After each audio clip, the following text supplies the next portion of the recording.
Travel Show qadam ba qadam.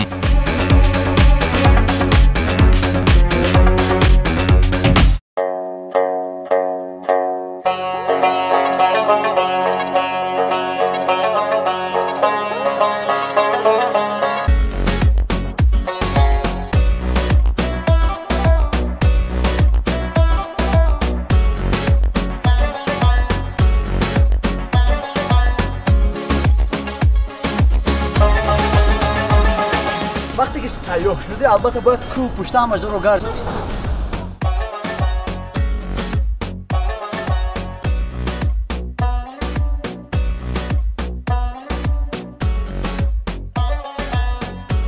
خب دوستان میبینید در سینه کوهسار در انمین آغوش انمین طبیعت گوارا سنگی است که بلندی این سنگ برابر به خانه دوشانه است ولی در انمین تمام کنج انمین سنگ حتی در یگان جای خالی ندارد که در آنجا یعنی رمز دولتی جمهوری تاجیکستان پرچم ملی آرویش نیفته باشد. واقعا وقتی که از دور آمدم من همین سنگ تقریبا 200 متر از کوه اسکندرکل در بری کوه اسکندرکل جایگیر است. وقتی از دور اینو دیدم در دلم یک حسی بلند اومد. تصور میکنید که وقتی رمز ملی تاجیکستان در آغوش کوهسار در همین شکل جای داده شده است هر یک سیاح رو بیهوده دلش رو شیفته میگرداند. غیر از این معجزه است. تصور میکنید از سینه یعنی این سنگ آب جوش زده برآمده است.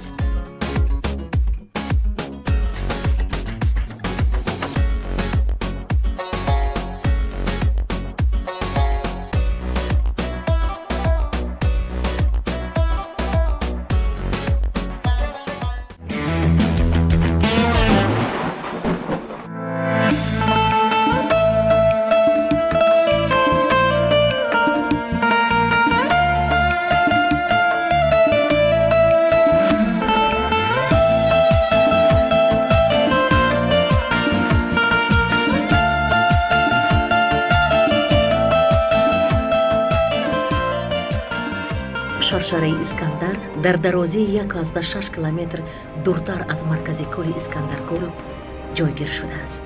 بلندی آن 40 متر بوده. از شهر دوشنبه تا شرشره اسکندر 137 کیلومتر مسافه است.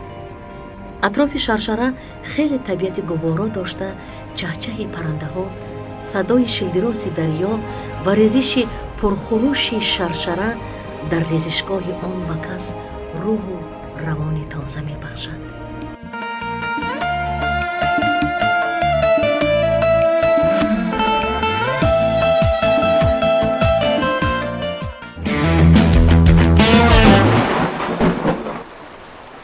خب بینندگان گرامی انا اکنون بعد از طی چند قدر راه رسیدیم به نزد کوه اسکندرکل.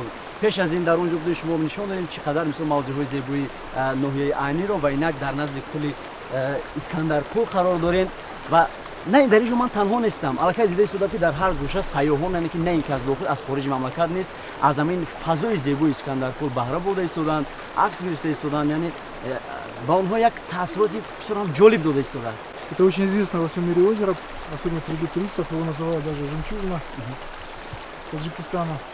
Озеро очень красивое и отличается не только тем, что здесь уникальная природа, но даже цвет воды, потому что минеральные вещества, которые в воде дают такой неповторимый цвет. К сожалению, сейчас вот облачно, поэтому не передает этот цвет. А озеро красивейшее и места уникальные, потому что вот таких ярких, красивых гор, чтобы вот такая палитра красок, красный, желтый, зеленый, больше нигде нету. И они настолько красивые, что даже Юрий Висбор сказал, я сердце оставил в Фанских горах. راست که من میبینم برای من است من با شما معرفی میکنم و امیدوار هستم که شما بعد از تماشای همین خود به اسکندرکل میبینید و از همین هوای زیبا از همین طبیعت گوارای اسکندرکل بهره میبرید. خراب شد دنیا.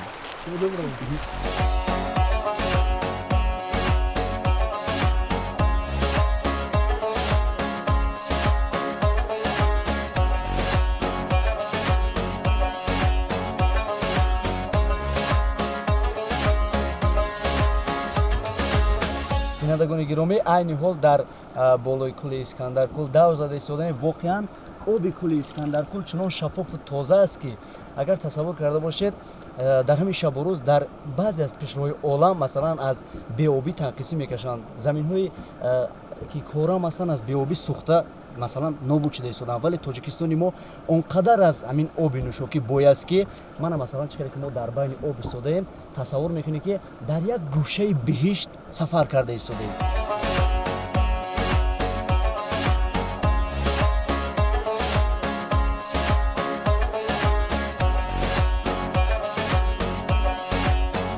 با اعلام گردیدن 10 ساله نوبتی عملیات آب برای رشد استوار سالهای 2018-2028 پیشنهاد راهبر دولت ما به جهانیان واقعا بی اساس نبود. من همین خیلی آب‌هایی که در اینجا مثلا کول‌هایی که ما در جنوبی داریم امکانیت دارد که هم مردم منطقه و هم دیگر کشورها را با آب صاف و تازه تامین نماید.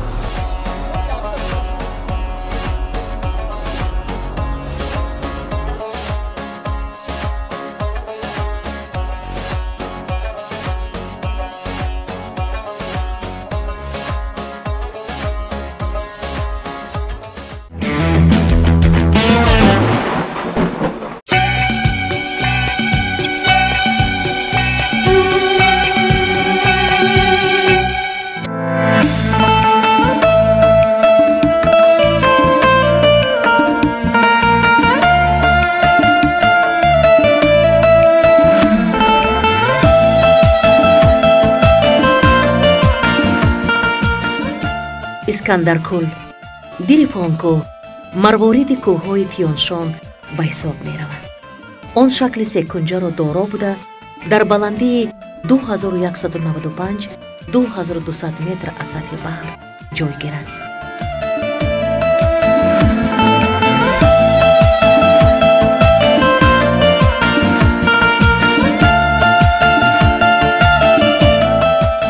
искандаркул 75 метр чуқурӣ, 3.2 километр дарозӣ, 1.5 километр паҳноӣ ва дар маҷмӯъ 14.5 километр масоҳатро ташкил медиҳад.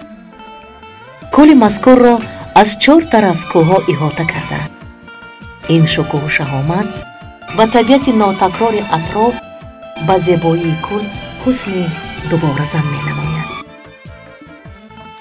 با تشبوس صاحبکاران در ساحل کل، بحر استراحت و فراغت سیاحان داخل و خارج، شرایط مساعد، استراحتگاه‌های نو و زمانوی و خدمت رسانی سطح بلند مهیا گردیده است.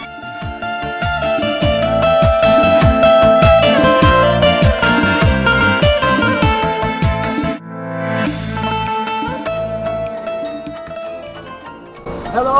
Hello. My name's Sharaf.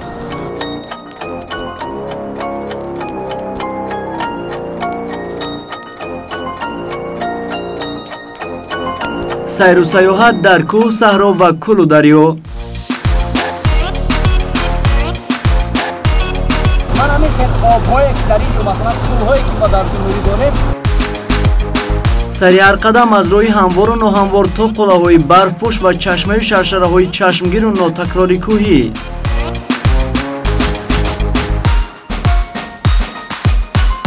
تشکر لشعب خلق تاجیک.